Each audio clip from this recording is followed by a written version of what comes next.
और इस बीच एक और बड़ी खबर, बीजेपी कोर ग्रुप की बैठक में 6 घंटे तक मंथन हुआ है। 150 उम्मीदवारों के नाम पर चर्चा हुई है। सोर्सेज ये बतला रहे हैं दूसरे लिस्ट के लिए उम्मीदवारों पर चर्चा हुई है। 10 मार्च को बीजेपी सीईसी की बैठक में मुहर लगेगी। आज भी कुछ राज्यों की कोर कमेटी के साथ बैठक है। शाम 6 बजे शुरू हुई बीजेपी कोर ग्रुप की बैठक देर रात तक चली। बैठक में पार्टी के राष्ट्रीय अध्यक्ष जेपी नड्डा, केंद्रीय गृह मंत्री अमित शाह और संगठन मंत्री बीएल संतोष शामिल हुए। 8 राज्यों के कोर ग्रुप के नेता भी बैठक में शामिल हुए। बैठक में 150 नामों पर चर्चा हुई। सूत्रों के मुताबिक हरियाणा की सभी 10 सीटों पर बीजेपी अकेले चुनाव लड़ सकती है। बैठक में राजस्थान की 10 सीटों पर भी चर्चा हुई। 10 मार्च को बीजेपी की केंद्रीय चुनाव समिति की बैठक है, जिसमें उम्मीदवारों के नाम पर मोहर लग सकती है।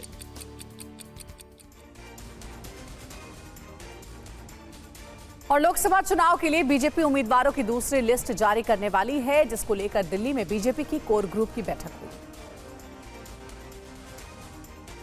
और आपको यह भी बता दें कि लोकसभा चुनाव से जुड़ी एक और बड़ी अपडेट मिल रही है। ओडिशा में बीजेपी और बीजेडी के बीच गठबंधन हो सकता है। क्या होगा गठबंधन का फॉर्मूला, आपको दिखाते हैं पूरी खबर रिपोर्ट।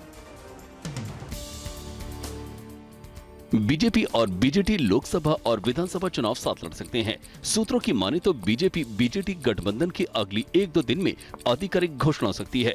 सूत्रों की माने तो लोकसभा चुनाव में राज्य की कुल 21 सीटों में से बीजेपी 13 से 14 सीटों पर चुनाव लड़ सकती है। गठबंधन के तहत बीजेडी को 7 से 8 सीटें मिल सकती हैं।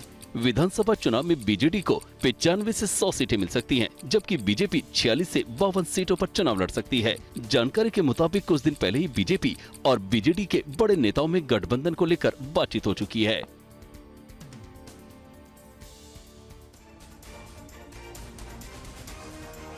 इधर लोकसभा चुनाव के लिए कांग्रेस आज उम्मीदवारों की पहली लिस्ट पर मुहर लगा सकती है। कांग्रेस की पहली लिस्ट में कितने उम्मीदवारों का नाम हो सकता है फाइनल, आपको बता दें। लोकसभा चुनाव को लेकर कांग्रेस में लगातार मंथन जारी है। स्क्रीनिंग कमेटी लोकसभा सीटों पर उम्मीदवारों का पैनल तैयार कर चुकी है। अब बस केंद्रीय चुनाव समिति का उम्मीदवारों के नाम पर मोहर लगाना बाकी है। उम्मीदवारों के नाम पर अंतिम फैसले के लिए आज केंद्रीय चुनाव समिति की अहम बैठक होगी।